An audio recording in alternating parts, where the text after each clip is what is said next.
The health department reports over 12,000 new cases and nearly 16% of the latest batch of tests. The country receives more Pfizer vaccines donated by the United States through the COVAX facility. Tropical storm Maring, last spotted off the coast of Cagayan, is expected to gradually intensify. Tributes continue to pour for the late rights defender Chito Gascon, who died due to COVID-19. And in sports, the Magnolia Hotshots are one win away from the PBA Philippine Cup Finals.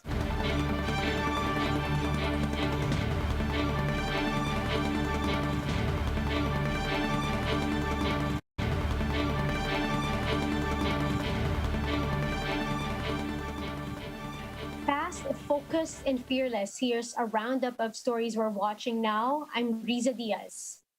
The health department reports over 12,000 new COVID-19 infections on Sunday. That brings the country's caseload to over 2.6 million, some 90,900 of which are still active. The virus killed at least 119 more patients, pushing the death toll to more than 39,600. Recoveries, meanwhile, surged to 2.5 million with over 27,700 new survivors today. Now, around 15.9% of the 53,880 individuals recently tested for COVID-19 turned out positive. A new batch of Pfizer COVID-19 vaccines arrived in the country. Around 918,000 doses of Pfizer BioNTech vaccines were delivered to the Philippines earlier today. These are part of the donations by the U.S. through the World Health Organization's COVAX facility. The Philippines so far has received over 86 million doses since deliveries started in February. Now, around 48 million shots have been administered nationwide, with more than 23 million people already fully vaccinated.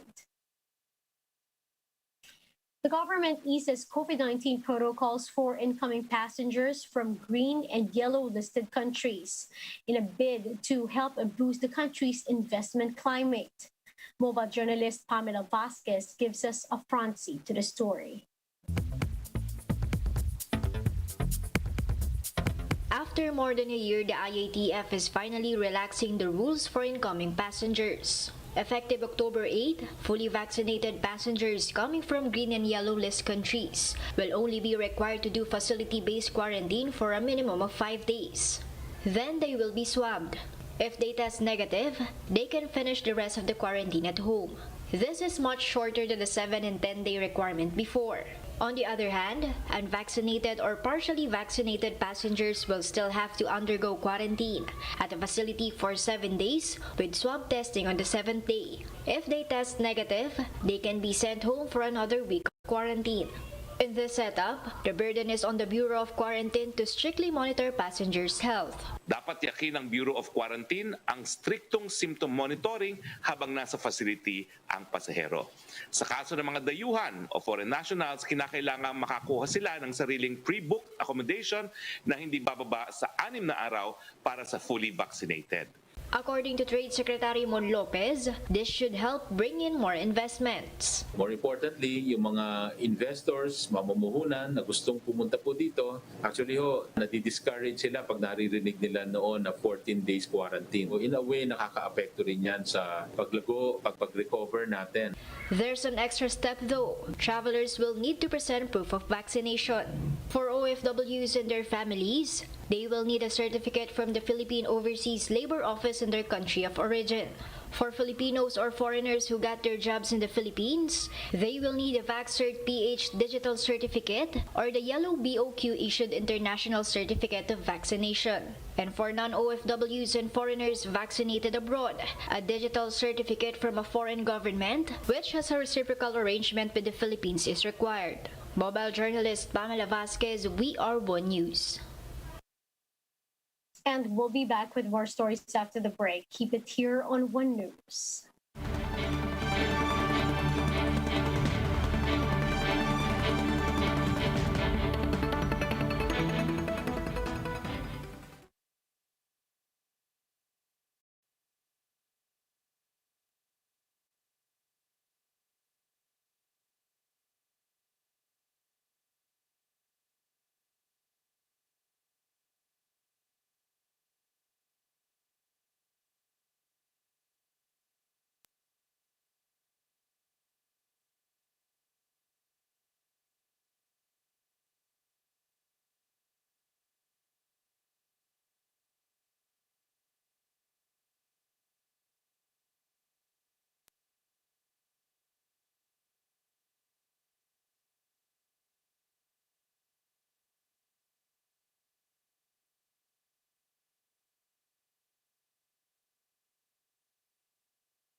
You're still watching One News Now. I'm Riza Diaz.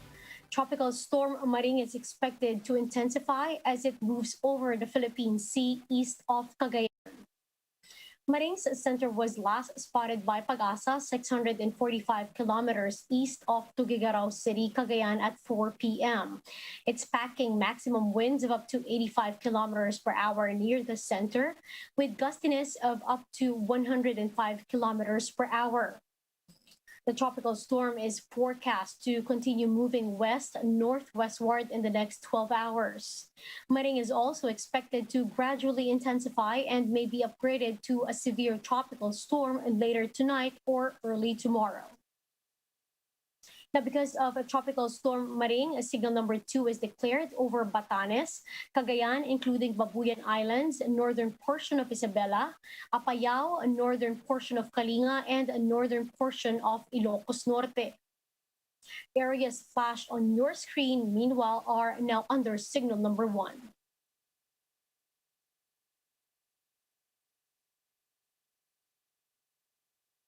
Now, tributes continue to pour for Commission on Human Rights Chairperson Chito Gascon following his unexpected death on Saturday due to COVID-19. Camille Samonte with a story.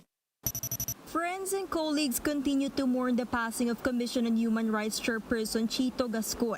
Gascon had succumbed to COVID-19 complications at the age of 57.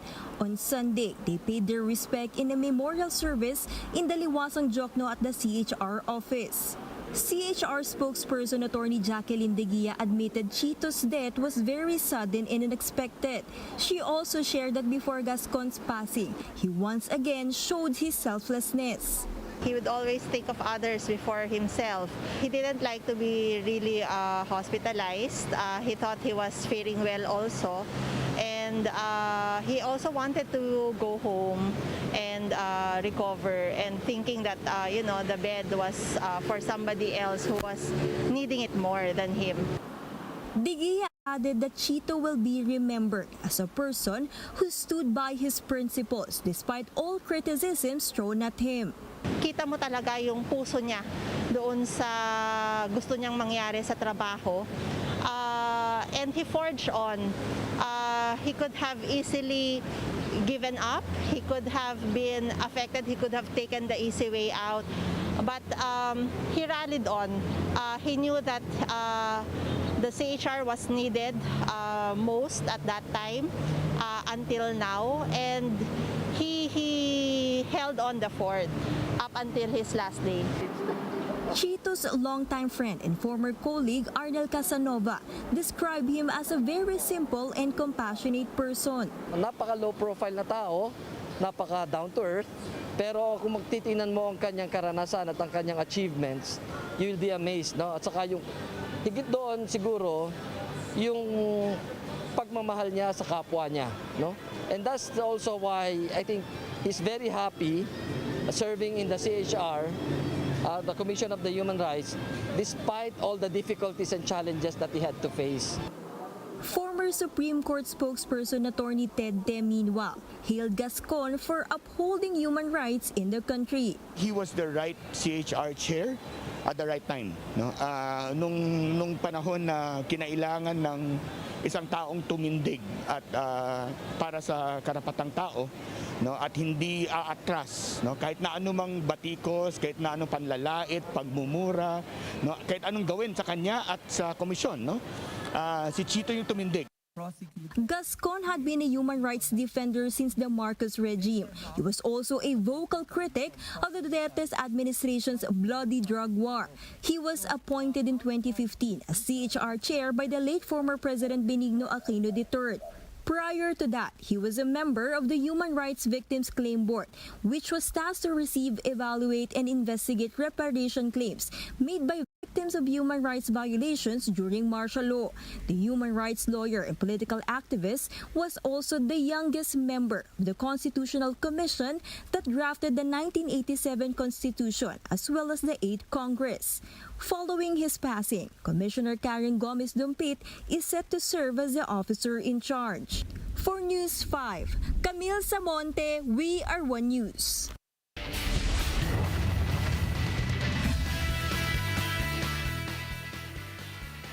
The San Miguel Beermen's team rolled past the TNT Tropang Giga in Game 4 of their best-of-7 semifinal series, 116-90. Fresh from absorbing their own blowout loss in Game 3, SMB bounced back tremendously to deadlock the series at 2 games apiece. 7 players reached double digits for San Miguel, led by Motal Tua with 25 points and 9 rebounds off the bench. In the second game, the Magnolia Hotshots hold off the Meralco Bolts 81-69 to take Game 4 and move one victory away from winning their semifinal series. Mark Baroca led the Hotshots with 17 points and 6 assists as they closed the door on the Bolts' late fourth quarter rally.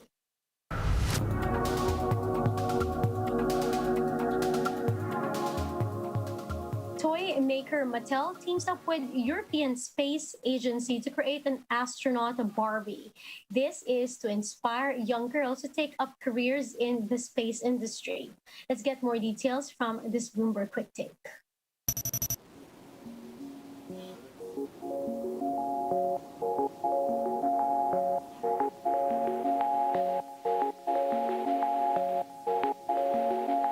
European Space Agency astronaut Samantha Cristoforetti, who spent more time on this first mission of hers than any other female on a single mission in history, 199 days.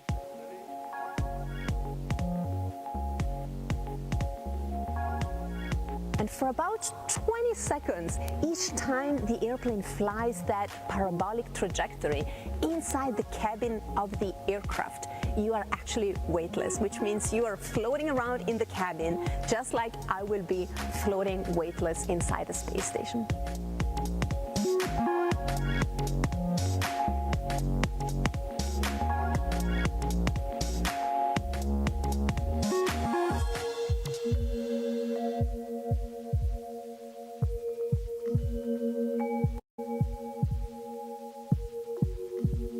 I think boys and girls, they become passionate about things because they get excited, because they see something intriguing, because they see something funny. And so maybe that footage, those images will kindle a sparkle of passion in some girl's heart, and that would be incredible.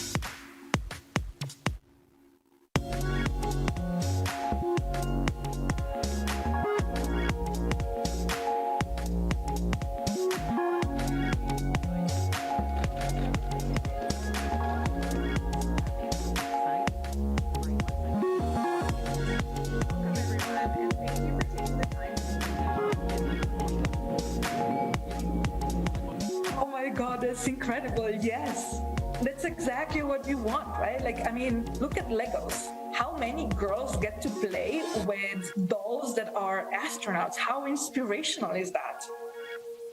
You know, it's not just a beautiful doll, it's a smart, accomplished doll that makes so much difference. I think it's remarkable.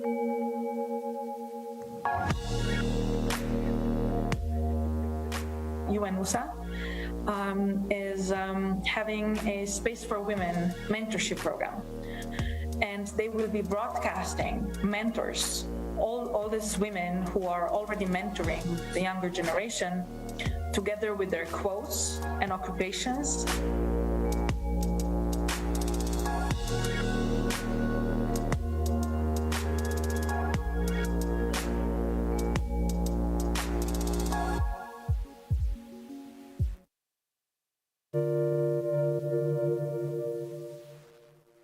Now, for more updates, visit News 5, The Philippine Star, and Business World Online. Visit our website, onenews.ph, for more in-depth analysis. You can also catch One News on Signal Play app.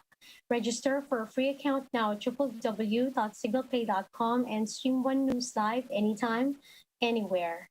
I'm Riza Diaz. Mask on, wash hands, and stay safe, Philippines. We are One News.